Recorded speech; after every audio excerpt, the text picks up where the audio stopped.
Selamat malam, ketemu lagi bareng Beta Teman 8. Ritual bulanan seperti biasa bersama Pak Fahrul. Nah, seperti yang teman-teman tahu, tema kali ini kita akan selain bahas makro, kita juga akan bahas aset class yang sedikit berbeda karena masih ada hubungannya dengan makro juga. Jadi kita juga akan bahas kripto, di mana kripto hari ini cukup bergetar ya buat teman-teman yang trading, mungkin kayaknya agak spot jantung hari ini. Nah, gimana tentang kripto? Coba nanti deh kita coba ngobrol bareng sama Pak Fahrul ya. Sebentar.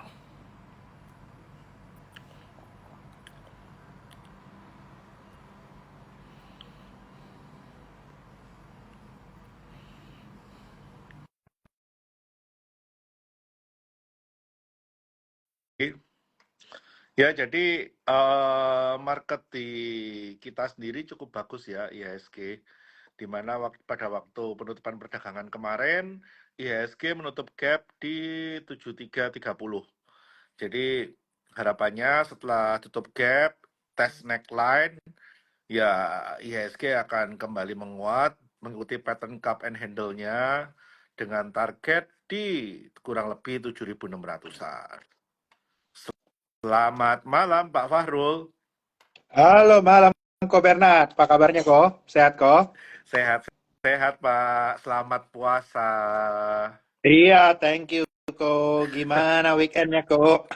Weekendnya agak bergetar-getar dikit nih Pak, ngeliatin kripto Pak. Pas, Kemarin ya. pas di hari kita bahas, pas hari ini gempa bumi kriptonya. Pas hari ini gempa bumi ya. Iya, Ya iyalah Pak. Apa namanya? What has goes up must go down lah dulu. iya. Naiknya kan juga udah banyak, udah puas lah kripto. Udah Jadi cerita halving, mungkin yang macam-macam. kita ingetin buat teman-teman sekalian, sebulis-bulisnya aset itu bukan berarti naik tanpa koreksi ya. Ya, benar. Sebulis-bulisnya aset itu kalau naik juga suatu saat pasti akan ada koreksi. Nah, sebelum bahas kripto lebih dalam, Pak, kita mau bahas tentang kondisi makro dulu nih, penghantar. Jadi kita tahu bahwa kemarin data CPI kita, data CPI US itu memang cenderung melemah ya Pak ya. Core inflation-nya cenderung melemah walaupun masih di atas dari konsensus. Dan total inflasi ya masih kurang lebih lah, walaupun menguat melemah dalam waktu 3 bulan ini kan masih kurang lebih juga ya. Iya. Dan kemarin data PPI surprisingly rebound cukup banyak ya Pak ya, data PPI-nya. Dalam reboundnya, dalamnya. Iya, nah dari sini kan sebetulnya kita udah bisa menarik satu kesimpulan bahwa seperti yang kita sering bahas, inflasi Amerika ke 2% itu tampaknya mustahil dalam sementara waktu, kan gitu, Pak? Cannot kok. Kalau aku malah bilang 2% itu kita harus lupakan. Kalau gue sih malah bilang ya. Beberapa orang Betul. bilang ya 2% text time. Kalau aku sekarang 2% lupakan. Itu harus lebih realistis bahwa new normalnya itu nggak akan sampai ke 2%. Mungkin seperti itu dulu ya, Pak ya, supaya Aku mereka sendiri ini. lihatnya ya kita mesti aware dulu gak akan sampai 2%. Jadi memang trade dari ekspektasi kan kayak yang udah aku awarein dari awal tahun. Trade buat ekspektasi rate cut the Fed cepat ya. Kalau aku bilang ya mesti kita check out dulu. Betul, apalagi pada awal tahun semua konsensus rate cut-nya sampai ke 8 kali. Wah, itu udah nggak mungkin tuh. 8 kali aku udah nggak tahu tuh kok. 8 kali itu aku aja angkat tangan tuh. Oh, 8 kali. Oke, baiklah, silahkan. Mind Marketnya your own risk. siap-siap rontok. Nah, dengan kondisi yang saat ini, Pak, saya rasakan sekarang market juga udah mulai price in bahwa rate cut ini juga pasti higher for longer. Dan kalau saya pribadi kan memang lihat tahun ini maksimal 4 kali, optimis 2-3 kali gitu kan, Pak. Iya, Nah, benar. dengan kondisi higher for longer dan market yang udah mulai price in, ini kan tentunya menyebabkan apa Pak? Kalau inflasi tinggi ini kan berarti kan banyak aset-aset yang inflation aset ini kan mulai rebound nih Pak. Contoh oil, coal, gold, Gold, dan benar. tentunya Iya. kripto. Ini kan semua menyambut masalah higher for longer ini juga kan. Karena Iya, yang benar namanya kok. inflation aset ya pasti ngikutin inflasi yang berkepanjangan ini kan. Nah, kira-kira Pak, view Pak Fahrul sendiri seberapa panjang ini Pak? Kalau aku sih kok itu ya kalau ingat apa namanya kalau yang klien Trimegah ya yang consistently follow report sama acara-acara kita, aku udah cerita bahwa dari akhir tahun lalu kita ke depannya itu musim ekonominya ini berubah. Musim ekonominya ini berubah dari yang sebelumnya itu siklus panjang deflasi, contractive winter, sekarang itu kita udah masuk ke spring kok. Spring Yes. itu dalam artian apa namanya ya cerita oversupply, under demand yang kejadian bertahun-tahun itu udah mulai hilang. Jadinya aku sih lihatnya konsisten kita lihatnya ya inflasinya naik turun, tapi kita harus assume ke depannya itu inflasi itu akan tetap tinggi. Itu Yap, yang aku yap. lihat sih. Jadinya kalau aku lihatnya ya ini kali kemarin itu aku bilang market rally sampai bulan Maret. Ini alhamdulillah kejadian gue sekarang gue. Yap. Alhamdulillah kejadian. Tapi going into April Mei, aku lihat sebenarnya ya dengan inflasi yang udah mulai agak tinggi ini, aku sarankan kita udah mulai harus cautious. Yang kemarin udah untung banyak di big banks, kalau kata aku bilang akan sangat wise untuk kita coba kurangin. Kalau yang aku lihatnya ya. Kenapa? Karena minggu depan ini akan ada FOMC meeting kok. FOMC Yap. meeting bulan Maret dan aku lihatnya ada kemungkinan besar kan The Fed ini ngasih guidance nih. Ah, Kemarin kan The Fed ngasih guidance 2024 tiga kali potong.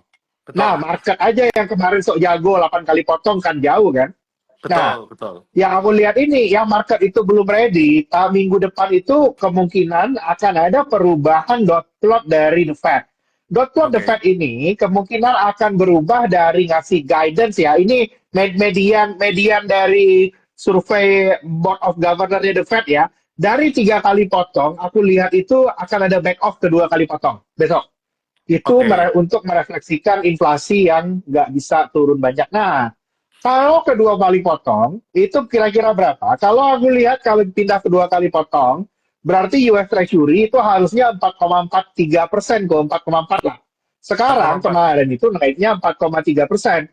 Jadinya ya aku lihat market ini harusnya agak scale back lah sebenarnya. Kalau di sisi sebenarnya kalau kita lihat dari sisi equity. Karena kalau by macro wise, aku lihat kemarin itu kita terlalu dalam mempricing in cerita red card dan disinflationary. Yang bakalan balik lagi sekarang ini adalah ceritanya itu cerita reflation. Kayak yang Ko Bernard tadi cerita, yang apa namanya ya proxy-proxy komoditas itu masih jago nih itu kondisinya sekarang kok. Betul. Nah, ini sebetulnya secara teknikal intek sih, Pak. Kalau secara teknikal Hmm. kita lihat, memang IHSG ini kan kemarin sempat di persimpangan di 7250, di mana 7250 break, ini kan ada kemungkinan kalau dia besoknya nggak balik ke atas 7250, kemungkinan dia akan tes di Koreksi. 71. Ya. Nah, ternyata kan dia balik. Di mana ketika dia balik itu artinya dia konfirmasi pattern cup and handle. Nah, cup and handle ini sendiri kemarin juga udah break neckline-nya di 7380 dan sekarang ini nutup gap yang kemarin sempat open gap gede Pak waktu IHSG mantul dari 7250. Nah, kemungkinan besar IHSG juga akan menguat di leading oleh komoditas Pak, kalau saya lihat. Karena teknikal dari Iya. beberapa saham komoditas yang kapitalisasi besar, ini sepertinya udah mendukung bahwa memang arah penguatan IHSG kali ini akan di leading oleh komoditas. Mungkin Big Bang-nya agak sedikit koreksi, walaupun Big Bang, bagi saya koreksi bagi setuju. Big Koreksi Banks ini. ini adalah Hmm. kesempatan bagi teman-teman yang suka Big Banks mulai masuk bertahap. Kalau yang udah tinggi harapannya harusnya udah TP ya Pak ya, harusnya udah Iya. TP. Nah, ini mulai setting plan untuk koreksi pada waktu ini sekarang bergeser dari big banks ke komoditi sih, Pak. Secara teknikal sih mungkin kelihatannya seperti itu sih, Pak. Iya. Nah, Jadinya kalau benar setuju tuh kok. dan secara investment aset class yang lain, kripto, ya sebetulnya apa yang terjadi hari ini, koreksi yang mungkin seminggu kemarin cukup masif, ya itu sebetulnya secara teknikal juga udah kelihatan gitu kan. Jadi sebetulnya uh, apa yang terjadi sekarang ini kayaknya memang sementara tarik nafas untuk nanti ada kenaikan lanjutan sebelum nanti sideways lagi, menurut saya seperti itu sih Pak. Setuju sih kok. Kalau aku sih lebih lihatnya ya, kalau di marketnya di bulan puasa ini, aku cenderung take profit dulu. Aku lihatnya kita baru masuk kayak agak material after Lebaran sih. Kita tungguin dulu, Betul, kelarin betul, dulu FOMC meeting, lain-lain lah. betul. Nah, cuma saya satu hal Pak yang saya agak surprise. Lebaran kali ini volume kita nggak drop banyak ya Pak ya? Iya, volume, alhamdulillah volume perdagangan nggak drop banyak. Tapi aku nggak tahu nih kok data real sektornya bagus nggak nih di Lebaran ya. Yang aku takutin data real sektornya nggak gitu bagus. Jadinya ya apa namanya, ini sebenarnya ya nandain gara-gara uang kembali lagi ceritanya uang nggak muter di real sektor ya. Karena itu volume perdagangan kita trading kita masih banyak ya. Yes, itu Pak yang saya mau maksudkan. Ya Kayaknya ini aku memang takutin di situ tuh, benar. benar.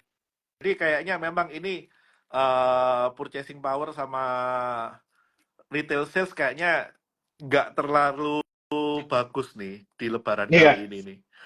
Dan Kayaknya saya itu lihat itu yang aku paling paling khawatir sebenarnya di sana sih kok. Ini hal yang kalau aku lihat ya, aku sih sebenarnya jujur kecewa ya. Kayak PPN itu masih mau naik lagi 1% tahun depan itu aku kecewa banget ya. Walaupun udah diketok undang-undang dan lain-lain itu kan masih bisa dirubah. Jadinya kalau aku betul, lihat itu sebenarnya akan sangat baik sekali ya gini. Karena kalau aku kita ngobrol sama bisnismen di mana-mana itu lesu semua kok naik lagi tahun depan PPN. Gimana tuh kehidupan kita mau punya usaha kan gitu. betul Pak. Dan Mana kalau kita katanya ngomong daya beli mau balik. PPN Hmm. 12%, kita bandingin deh Singapura 9%, Jepang 10%, gitu kan. Iya. Dimana kita mau lihat kemana lagi gitu kan, mau lihat ke negara yang lain, kayaknya 12% ini udah termasuk tiara atas loh. Ya, kita teratas kita di ASEAN tertinggi kalau nanti 12% naik udah bareng Filipina kita. Betul. Nah, kalau Filipina ya kita for sure paham lah. Mereka punya purchasing power kan lagi bagus-bagusnya nih. Sehingga mereka mau Iya. pick the cherry at the top gitu kan oke lah. Nah, kalau di kita kan kondisi seperti sekarang, purchasing power yang butuh booster, retail sales yang butuh booster malah dikepras dengan PPN yang naik. Ini yang sebetulnya kontraproduktif sih. Setuju sih, Pak. Setuju sih Nah, kok, itu kekhawatiran sih kok. Jadinya gimana ya? Yang aku takutin itu apa namanya? Ya market kita itu ada faktornya ini naik. Aku udah mulai agak takut nih. Ini for wrong reason lagi nih naiknya. Kalau ternyata ya gara-gara likuiditasnya balik lagi aja, kayak fundamental, kayak earningsnya nggak ngejar ya. yes, benar. Nah, Hmm. yang perlu kita liatin pokoknya jaga trailing stop dengan ketat lah kalau dalam kondisi sekarang ini. Karena dalam kondisi sekarang yang kemungkinan resultnya make out bagi saya, ya emiten yang punya aset based inflation. Ya aset based inflation apa ya? Komoditas. Yes, komoditas batu bara yang nyimpan inventory banyak, nah gitu-gitu tuh Betul, betul, ceritanya betul, nanti yang bisa betul. lo keko. Karena kayak batu bara sendiri kan walaupun kekhawatiran demand di China menurun and else, ternyata demand coal dari China juga bounce back kan. Dan demand coal Bos dari Bek, India itu ini, menariknya. demand coal dari India juga nggak kalah menarik nih Pak sebetulnya. Iya. Nah, kalau kita nyerempet sesuai tema nih Pak, high inflation asset yang baru nih, ini yang high inflation asset yang biasanya banyak sekarang dimainin sama Gen Z, crypto. Gimana nih Pak? Sebetulnya tesisnya kurang lebih sama karena kondisi inflasioner ya pasti inflationary aset pasti akan berkembang gitu kan dan ya salah satu inflationary aset ya sebetulnya ya kripto gitu kan dan kita sebetulnya setuju bahwa kripto ini sebetulnya kalau diomong sebagai currency kurang tepat karena jumlahnya yang terbatas sehingga membuat kripto ini nggak akan pernah jadi currency sebetulnya kan seperti itu Pak. Nah Iya, kira-kira seperti nggak bisa, apa nggak nih bisa. Pak dari pandangan Kalau Pak Fahrul aku sih, sendiri? kalau aku sih lihatnya ya, sampai sekarang itu ini siklus kripto ini baru mulai sebenarnya kok. Baru mulai jadi mainstream dan aku lihat gini sebenarnya. Kripto ini sebenarnya dari dulu tuh ya, kripto ini itu kan sebenarnya itu seperti kalau aku lebih lihatnya itu ini pengganti gold zaman now. Pengganti gold yang merupakan sebuah solusi kalau pemerintah itu di mana-mana ketika ekonominya mandek mau nggak mau naikkan defisit, Pak. Kita Betul. bisa lihat ya, after COVID nggak ada negara yang nggak bisa nggak naikin defisit. Ya aku lihat ini ya, terutama apalagi kalau kita lihat banyak pemimpin sayap kanan itu menang di pemilu di mana-mana. yang itu Yap, tendensinya adalah policy-policynya itu nasionalistik. Kalau itu memang kejadian, berarti belanja negara itu meningkat dan tidak terkecuali Indonesia juga loh. Karena betul. memang di salah satu guidance-nya kalau kita lihat anggaran APBN tahun depan kita udah 2,8% to GDP defisitnya kok. Yap, Jadinya aku lihat memang dengan arahnya pelebaran defisit ini mau nggak mau gini ya, mau nggak mau yang punya uang itu harus cari aset, aset yang gimana, yang jumlahnya terbatas. Jumlahnya terbatas untuk menghadapi adanya kemungkinan kenaikan debt global debt yang bisa lumayan drastis dalam 2 sampai 3 tahun ke depan. Ya, apa itu kalau kita lihat kalau satu kalau barang tradisionalnya dulu itu gold, sekarang yang baru itu kripto kok. Dan how far crypto itu may go, kalau aku lihat ya, ini ada perbedaannya. Kalau gold itu zaman ini kalau kita lihat gold itu masih bisa di mining.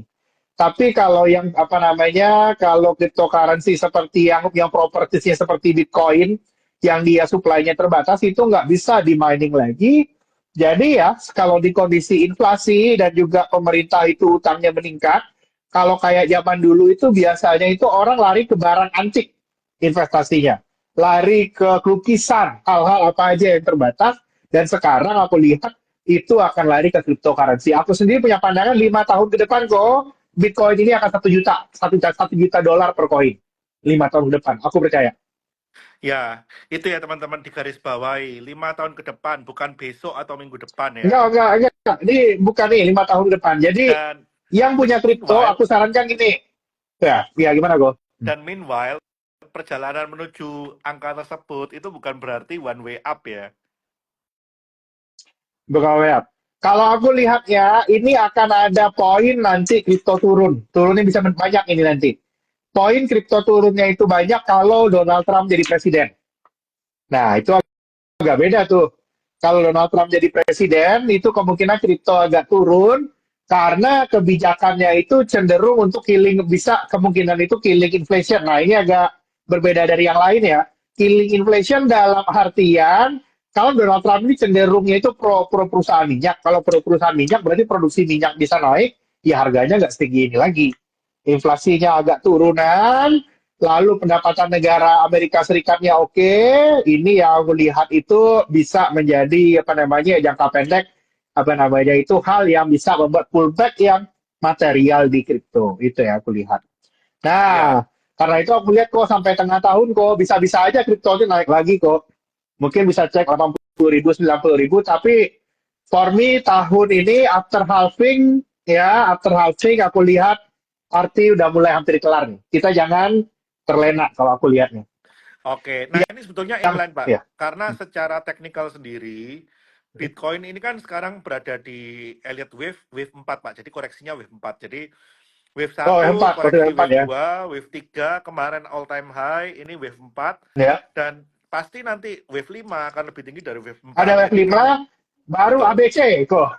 Nah, Pas ABC-nya ABC nanti ini kita lihat. apakah ABC-nya ini selesai atau ABC-nya ini menjadi sideways? Nah, ini tergantung dari siapa nanti yang akan menjadi presiden di Amerika. Most likely Donald Trump. Suka ataupun tidak suka. Kali ini Donald Kayak Trump. gitu. Aku lihat, ya setuju kok. Penghalang utama kripto ini jalan nanti itu Donald Trump. Aku lihat itu ketika udah makin rame orang ngomongin Trump and everything lalala itu kripto mulai kurangin. Dan Kalau ada orang sebetulnya bilang ini jadi Trump satu bagus sama potensi, kripto, Pak. aku beda. Dan ini jadi Kenapa? satu potensi, Pak. Ketika Hmm. Trump naik, kalau teman-teman ini agak kreatif ya dalam mengelola duitnya, saham US kemungkinan akan lanjut rally sih, Pak. Yes. Saham US nggak gini, saham US lanjut rally, ya gini, saham US lanjut rally, tapi kalau Trump itu kok, itu ekonomi beneran mutar lagi kok. Kalau Benar, kripto ini kan cerita ekonomi malas mutar benar, kan. Kalau benar. ekonominya muter, ini kan inflasi ekonomi nggak muter, kripto, gold. Tapi Betul, kalau inflasi ekonomi muter, equity. betul, Itu nanti ya aku lihat kalau Donald Trump naik. Itu kira-kira. betul. Jadi teman-teman harus agak lincah ya tahun ini. Ini Ini kali tahun ya. kita harus jadi kanguru nih, pindah-pindah aset class nih. Ya. Harus pinter-pinter pindah aset class. Karena ya memang seperti yang katanya Pak Farul tadi, yang namanya Donald Trump itu pasti concernnya satu, lifting oil itu pasti nanti prosperity di Amerika, dia tujuannya untuk naikin bottom line perusahaan-perusahaan, ya equity-nya jalan. Dan mungkin perusahaan konservatif di US juga mulai bounce back semua ya Pak ya, sepertinya ya. Iya, Kan ini kan yang bukan jalan kan konservatif, yang bounce back, perusahaan yang inovatif AI, dulu. AI, AI, Benar. benar. Jadi begitu Trump menang, saham AI minggir dulu nanti. Yang Beda zaman itu. konservatif jalan nih. Jadi nanti Ya, akan ya. ada seasonnya AI-nya koreksi, konservatif jalan nih. Seperti itu. Nah, kira-kira nih Pak, kalau Indonesia sendiri Pak, dengan Hmm. adanya kemarin isu akan dibawa ke MK dari dua paslon yang merasa tidak menang.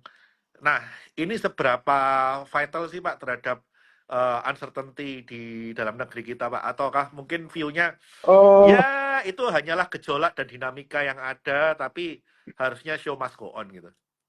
yang aku percaya itu sebenarnya hanya show must go on sebenarnya show must go on. Yang cuman yang ngerti show must go on ini itu pemain lokal kok. Yap, Kita pada pasti paham itu ya ada proses-proses dikit bawa ke MK, paling nanti hasilnya tidak akan mengubah apa-apa, iya. Tapi jangan lupa dari year to date yang ngedrive kita asik. itu sudah investor asing. Pertanyaannya, apakah asing sama pahamnya dengan kita Yap, bahwa bilang oh kebawa ke MK nggak akan masalah ini. Kalau menurut aku, kalau aku jadi investor asing, aku akan cenderung wait and see. Aku nggak ngerti keadaan. Oh ini ada appeal ke Constitutional Court, aku mundur dulu. Ada ya, ya. kemungkinan flow asingnya terbatas. Ini juga sebagai tambahan tesis kita, ini waktunya kalau aku bilang jual indeks, jual IBAN dan indeks, jual indeks, beli saham-saham call dan apa namanya saham small mid cap lainnya, kira-kira gitu. Yang Setuju tidak Pak. didrive Commodities oleh on the way. asing, kira-kira gitu. Commodities Commodities is on on the the way, way. setuju. Jadi jangan heran IHSG turun, tapi porto Bapak Ibu naik kalau belinya komoditis. Kira-kira gitu.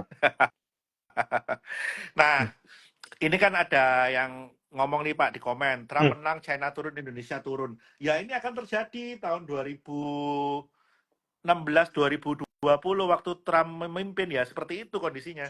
Oh iya benar. Kalau yang aku lihat di Indonesia ini ya yang paling kita tunggu itu memang dengan realita yang terjadi di Amerika Serikat sekarang ngelihat Cina tertatih-tatih kok. Gua nggak pernah lihat ekonomi Cina ngos-ngosannya kayak sekarang itu nggak pernah kok.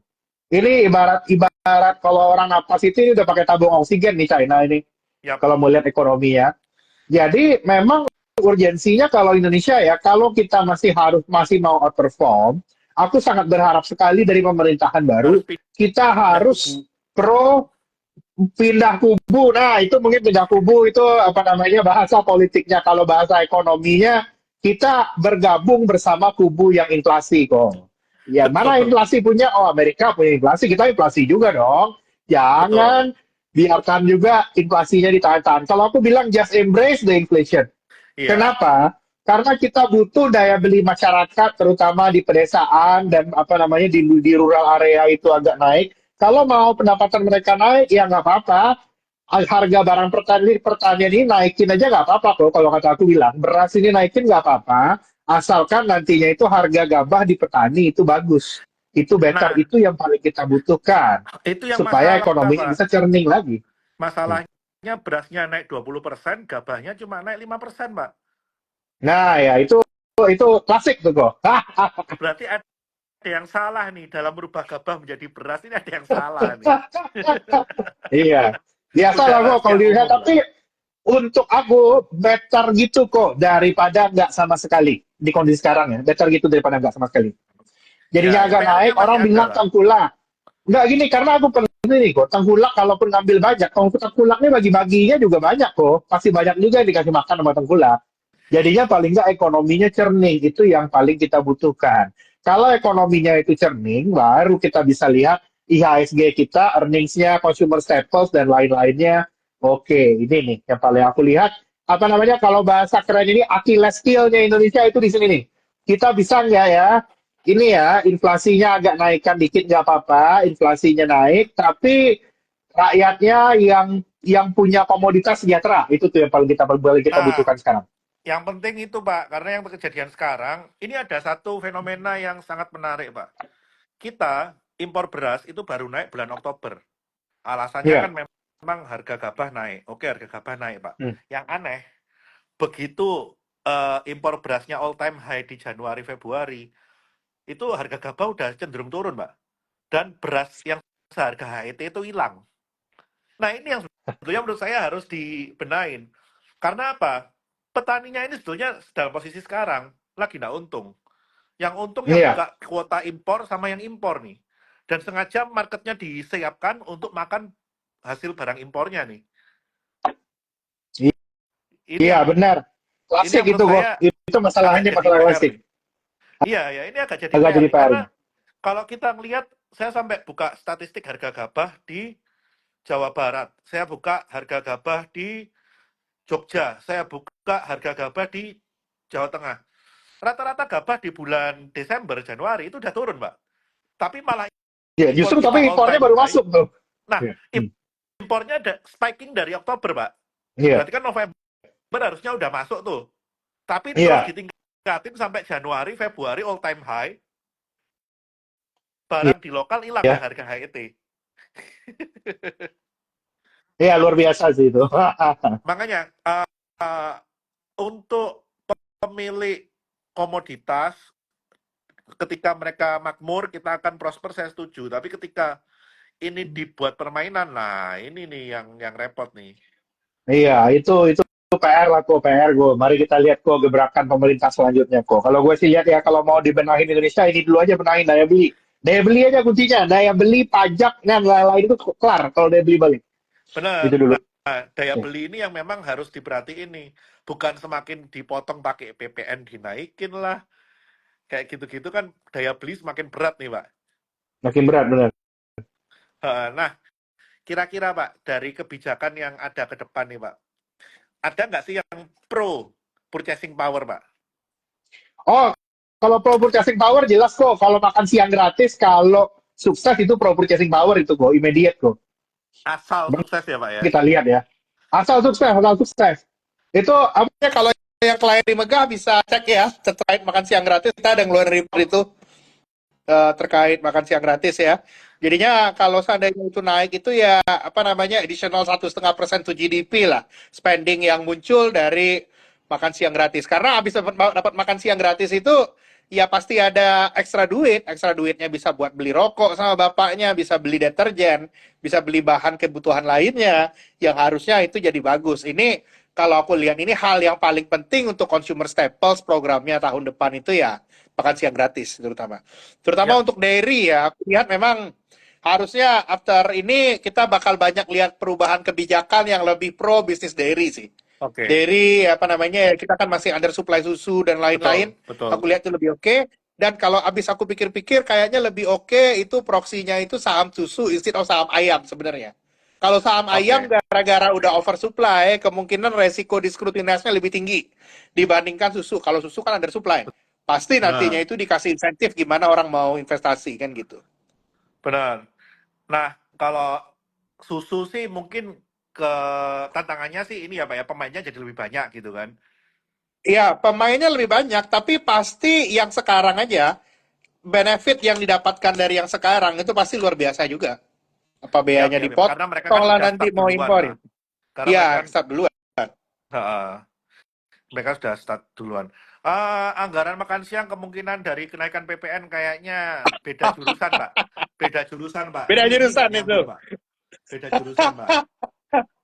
Beda jurusan. Tapi yang jelas memang kenaikan PPN ini agak ababil sih. Ini kebijakan yang menurut Ini saya kalau aku sangat berharap, aku udah berharap, aku ke senior-senior aku itu ya di pemerintahan, yang menteri semuanya itu udah aku bilangin, Bapak Ibu, kalau ada kesempatan dan memungkinkan, tolong yang PPN naik ini ditunda dulu. Jangan 2025 direview lagi. Kan ini kan ditekannya diketoknya, ini kan undang-undangnya diketoknya tahun 2021. Kondisi betul. 2025 kan agak beda nih, mau 2025. Kita makanya harus review lagi. Aku sangat berharap itu kok. Karena berat kok. Mau ditambah lagi kita makin pusing kita nanti. Betul, betul. Itu menghantam ke purchasing power-nya signifikan loh, Pak. Iya, benar. Setiap kenaikan 1% itu menggerus berapa persen growth itu? Banyak kok, lot kok. Buat konsumsi itu banyak kok turunnya. Kalau gua sih hitungnya tiap kali 1% itu naik, itu share dari consumption to GDP kita turun 0,2%. Betul, Itu yang bikin apa namanya ya, ya jadi berat itu pertumbuhan kita. betul. Inflasi itu enggak apa-apa, Pak. Yang penting Nggak inflasi apa-apa, ada nggak growth apa-apa. nih. Ini perbedaan pandangannya ya. Kalau orang banyak yang takut main inflasi, aku bilang sekarang kita butuh inflasi, Bapak Ibu sekalian. Kalau nggak ada inflasi, nggak ada margin, Bapak Ibu.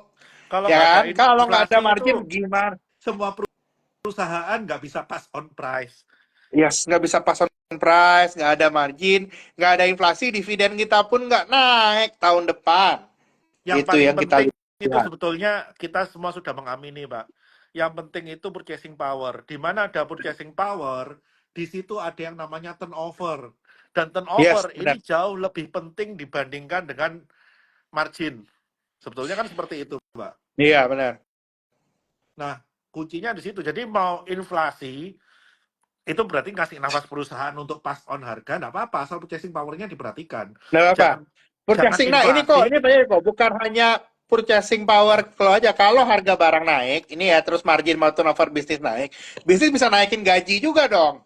Betul. Ini yang paling kita butuhin sebenarnya. Ya. Tapi kenaikan gajinya kalau nggak sebanding dengan kenaikan barang kan perkara juga, Pak. Makanya yang Iya, ini PR pemerintah yang gimana caranya harus bikin kebijakan jangan yang kontraproduktif nih. iya, Nah, PPN ini kontraproduktif nih. Mau iya. dinaikin gajinya tapi udah kesikat sama PPN juga, sama aja bohong gitu kan. Iya, iya.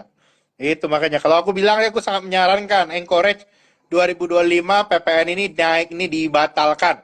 Itu udah aku bilang. Kalau perlu Dan dibatalkan, janganlah, jangan. orang Bahaya, bahaya. trading, Pak, orang trading consumer, Pak. Orang trading consumer itu kan Iya, margin paling 1 sampai 2% ya. iya. Ketika PPN-nya naik 1%, itu marginnya amblas loh, Pak. Iya, amblas lah. Jauh kok ya. Amblas, amblas. Lah ini sepertinya mereka nggak mempertimbangkan ke sana. Itu kalau Iya, trader-trader semua marginnya amblas, itu efeknya ke bawah semua tuh. iya, benar. Efeknya ke bawah semua. Kayak gitu. Ya, PPN naik, gaji naik, jadi sia-sia. Ya memang. Iya, makanya kalau PPN ini nggak naik lah. Kalau aku bilang nggak inilah. Ya paling dibutuhin itu belanja pemerintahnya naik. Kalau aku paling butuh. Belanja pemerintahnya Nah, naik. Jor-joran dikit nggak masalah. terkait Nggak masalah kita agak government spending, Pak. jor-joran. Government spending naik. Kira-kira nih, Pak, Hah. government spending, posnya kan memang kita tahu posnya IKN nih, government spending. Seberapa signifikan, Pak, terhadap roda perekonomian? Karena kan ini udah bukan Jawa sentrik lagi nih. Untuk Udah bukan government Jawa sentrik ya. untuk government spending kan udah bukan Jawa sentrik lagi. Jadi mungkin kita kan lihatnya di Jawa ini kan yang lagi butuh stimulus nih. Karena yang paling ngos-ngosan kan yang di Jawa nih. Kalau yang di luar Jawa ya memang nih, ini ada yang komen di luar Jawa so far ya beli masih baik. Ya memang di luar Jawa masih baik karena mereka quiet prosper ya. Sekarang kan memang non Jawa sentrik nih concernnya, Pak. Iya, Baik itu dari benar. komoditi, baik itu dari pembangunan. Nah, ini kira-kira gimana nih, Pak? Kalau aku lihatnya ya memang arahnya habis ini perekonomian kita ya apa namanya kalau dengan proyek IKN dan lain-lain itu rebound di luar Jawa harusnya lebih lebih lebih kencang ya daripada di dalam Jawa sendiri. Apalagi kalau habis ini aku juga lihat mau nggak mau ya kok kita belum bisa expect dolar itu turun cepat kok. Ya, Jadinya kayak aku lihat itu rupiah masih bisa depreciate lagi ke above 16,000. Ini yang kita lihat bakalan bisa apa namanya itu ya membuat di daerah itu agak thriving lah jadinya ya. Tapi memang oke. cerita untuk di dalam Jawa yang masih kalau kita lihat ini recovery-nya agak terhambat ya. Ya, karena government spending pun kan government spendingnya keluar Jawa ya, Pak ya. Jadi Iya, perekonomian di lagi Jawa banyaknya ini yang keluar agak Jawa ya. ngos-ngosan. Iya, benar. Benar, sehingga kemungkinan yang di dalam Jawa ya butuhnya berupa ini ya, Pak ya. Bukan government spending jadinya, butuhnya stimulus mungkin ya kalau yang di dalam Jawa ya. Kalau perlu stimulus PPN jangan naik kok. Itu yang paling ini nih. PPN naik Nah, itu bikin kita itu. kecewa, stres, Nah, bingung. itu. Itu kuncinya di sana tuh. Dalam Jawa itu yang paling hurt kalau misalkan PPN naik. kayak gitu. Jangankan tahun depan, daya beli tahun ini juga udah mulai kerasa turun gitu kan. Iya, iya, iya, benar. Nah, kira-kira Pak, berarti kan kita ada Fed decision tanggal 19-20 Maret ya. Terus kita juga udah tahu arahnya PPI naik, PMI juga udah sideways, nggak ada new low lagi, nggak ada lower low gitu kan. Hmm. Nah, kira-kira Pak, eh eh, apalagi yang perlu kita perhatikan dalam 1-2 bulan ke depan? 1-2 bulan ke depan itu kalau aku lihatnya harusnya ya habis ini itu kita perlu lihat tendensi geopolitik global kok. Ini ya, Heeh. karena kan kita ini lumayan tenang nih awal tahun. Tapi mendekati bulan November ketika Donald Trump itu makin rame dan juga habis ini mulai ada pembicaraan budget ya. Nah, kemarin ini juga ada PM baru tuh di Prancis dan lain-lain. Kita harus lihat gimana kebijakan-kebijakan negara ini budgetnya 2025 kok kita lihat ya. Kalau ternyata memang kompak di mana-mana ini ya, di mana-mana mau naikin defisit anggaran. Ini kita dengar nih. Kalau memang mau naikin defisit anggaran, berarti kalau yang aku lihatnya kripto masih akan cenderung outperform jauh dibandingkan saham. Itu yang aku lihat. Yap. Tapi ya saham mungkin ada sedikit terkoreksi ya kalau defisit negara di mana-mana itu lagi dinaikkan material. Cuman kalau ternyata target defisit itu naiknya nggak terlalu banyak dalam 2 bulan depan, ini sama-sama kita dengar ya dari China juga, dari Indonesia dan lain-lain, kita harusnya kalau aku lihat momentum itu di saham bisa jadi lebih better kok. Itu yang aku lihat kalau dari sisi makro ya. Habis ini banyak ini, bukan di Amerika aja, ancang-ancang APBN 2025 akan muncul nih 2 bulan ke depan kok. Kira-kira kayak gitu. Oke, oke. Ya itu yang kita take a close look ya. Untuk arah Kita global harus kan take a close look. drivernya mau nggak mau kan salah satunya masih Amerika lah. Iya. Nah, sekarang ini nyambung dikit Pak ke hal yang berbeda nih. Kan kalau tadi kita ngomong Donald Trump, dia concernnya kan naikin lifting oil gitu kan. Nah, Hmm. di bulan Maret ini datanya cukup surprising nih Pak. Baik itu dari EIA ataupun dari yang satunya apa itu? Nah, itu kan semua menunjukkan proyeksi mereka bahwa demand ini kan mulai bounce back, Pak. Dan memang Bounce back, benar, yes. dari mereka punya inventory juga API dan EIA inventorinya juga di bawah dari konsensus semua. Baik itu dari konsensus API ataupun EIA. Walaupun Iya. kondisi Amerika udah lifting oil all time high.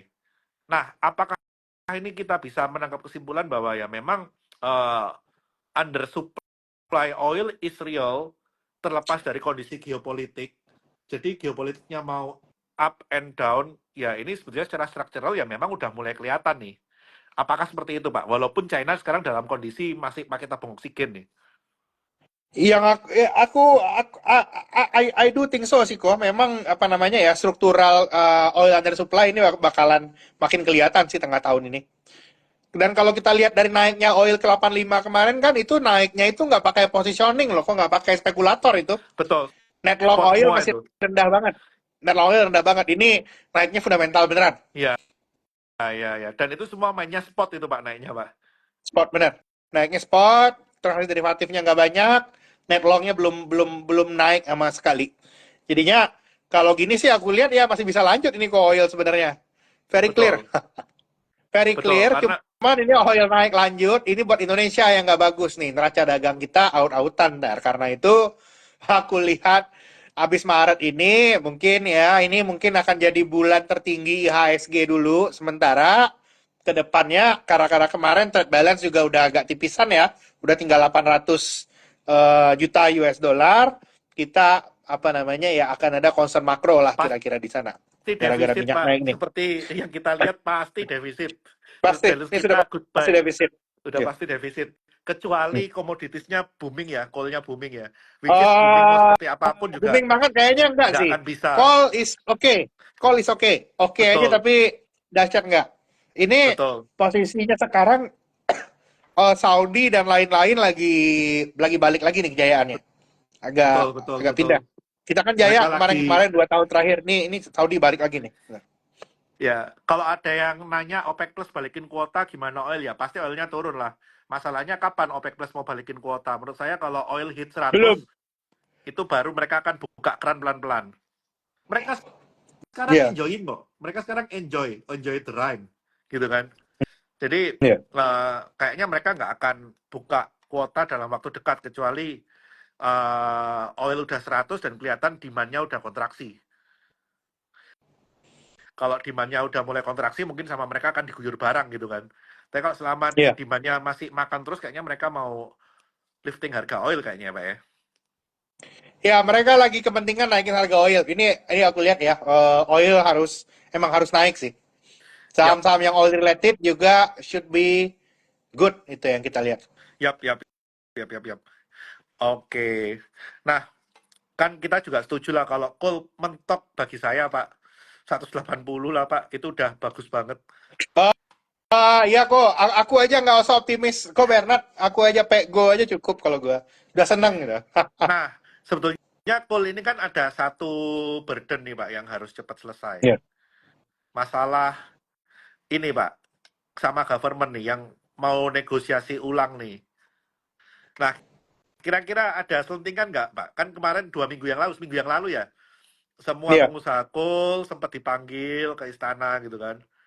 Hmm. Nah, ini kan yang salah satu burden yang perusahaan coal yang saat ini kan masalah ini ya, Pak ya, setoran ke negara nih. Iya benar. Nah, ini ada bocoran nggak nih, Pak, kira-kira dari pengusaha-pengusaha coal yang kemarin dipanggil ke istana nih, Pak? Iya, iya kalau aku lihat ya sebenarnya kalau kita posisinya sekarang bargaining position dari pengusaha call itu jauh lebih bagus dibandingkan 2-3 tahun yang lalu kok. Dan negara soon itu akan butuh uang untuk nambal BOP. Jadinya kalau aku lihat ya policy-policy yang lebih pro kepada batu bara itu bisa muncul nih dalam 2 bulan ke depan. Jadinya Oke, kalau aku lihat ya harusnya sih waktu waiting call di HSG itu should be much higher sampai yap, tengah tahun. yap, yap, yap, yap. Ya. Ya, ini yang kita nantikan lah, kapan nih realisasi untuk penurunan royalti. Soalnya memang itu makan bottom line-nya gede banget tuh, Pak. Iya benar. Mungkin kalau kondisi coal harga kontraktif mereka 250 ke atas, mereka nggak kerasa gitu kan. Begitu Kalau kerasa coalnya tapi kalau ya kalau cuma 100 berapa kayak sekarang kerasa, ya itu lumayan meter kerasa ya. kerasa.